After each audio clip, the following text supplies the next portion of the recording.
Hello mga ka-hustler! Happy morning, happy afternoon, and happy evening sa lahat ng mga viewers natin all over the Philippines and syempre all over the world. Welcome sa ating pong another video today. Before we start guys, don't forget to subscribe my YouTube channel and i-share nyo na din yung link para maraming makapanood ng video na to.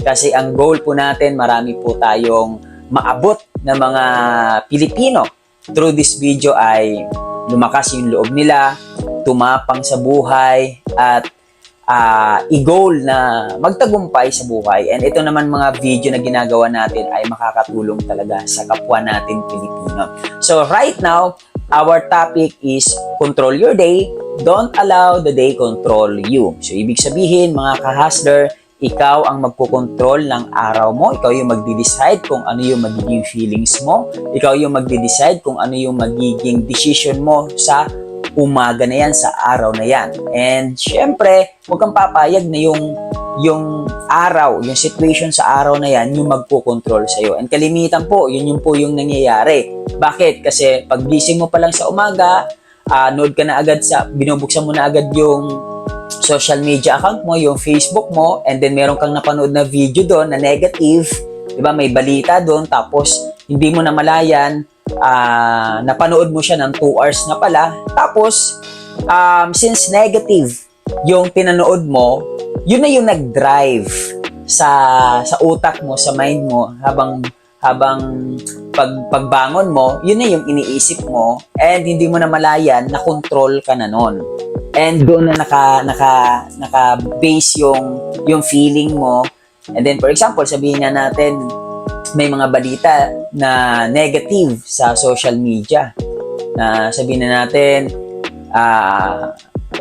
like for example, tumaas yung bilihin and then maraming nawalan ng trabaho, maraming naghihirap. So kapag yun, doon nakafocus, yun yung una mong napanood, yun yung unang balita na nasagap mo, eh maaapektuhan. Magkakaroon ka ng tinatawag na doubt, magkakaroon ka ng tinatawag na fear. So, yun na yung nag-control sa'yo. Kaya nga importante mga ka-hustler na ikaw yung magsiset kung ano yung papanoorin mo sa araw na yan. Ikaw yung magsiset kung ano yung ipapasok mo sa utak mo.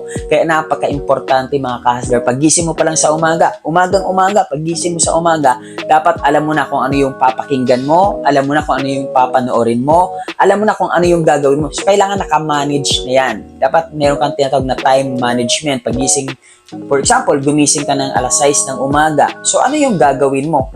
Sa 6 to 8, and then 8 to 10, and then 10 to 1. So, dapat naka-manage na siya. Ikaw yung magde-decide kung ano yung gagawin mo, ano yung papakinggan mo, ano yung activity na gagawin mo.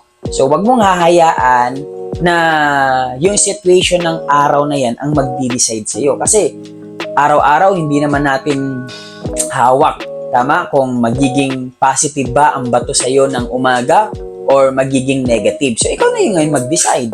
Tama? Today, I am happy.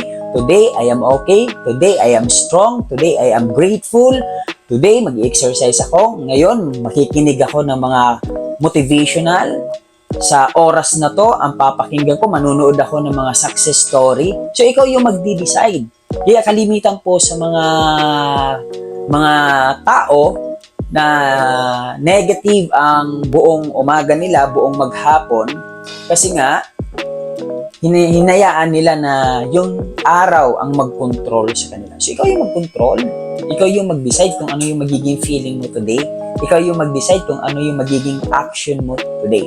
So, again guys, napaka-importante po ng tinatawag na activity or routine or habit na ginagawa mo everyday. So, ano ba yung ginagawa mo everyday? Baka ang ginagawa mo everyday ay nanonood ng video. And again, ang dami pong distraction, ang dami pong mga hindi magagandang video po sa social media. Kaya maging careful po tayo. Kaya mas maganda, paggising mo pa lang sa umaga, alam mo na kung ano yung i-open mo na video, alam mo na kung ano yung gagawin mo. Ako mga ka-hustler, ang ginagawa ko, paggising ko sa umaga, hindi talaga ako manunood ng video sa YouTube or sa Facebook. Kasi kapag nanood ka ng isang video kahit 30 seconds lang yan, sunod-sunod na yan, and hindi mo na mamalayan, yun na yung nag-control sa'yo.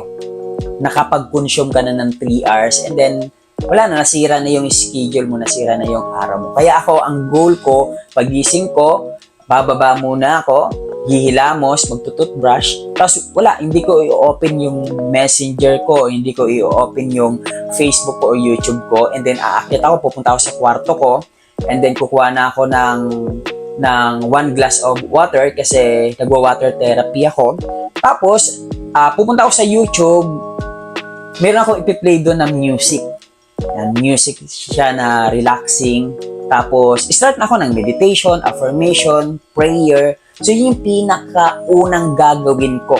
Kailangan, yun yung unang bungad na dapat kong gawin sa umaga. And then, tuloy-tuloy na po yun. Tuloy-tuloy na. So, ganun po ang pagmamanage ng araw mo. Kailangan ikaw yung magde-decide ano yung gagawin mo sa araw-araw. And mga ka-hustler, kapag nagawa mo yan, na-manage mo yung oras mo, magiging productive ka at magiging maayos lagi ang umaga mo. Again, mga ka-hustler, ikaw ang mag-control ng umaga mo. Huwag mo hayaan ang umaga, ang araw ang nagpo-control sa'yo. Again, mga ka-hustler, yun lamang. I hope meron ka na naman natutunan at i-apply sa pang-araw-araw na buhay. Mga ka-hustler, don't forget to subscribe my YouTube channel.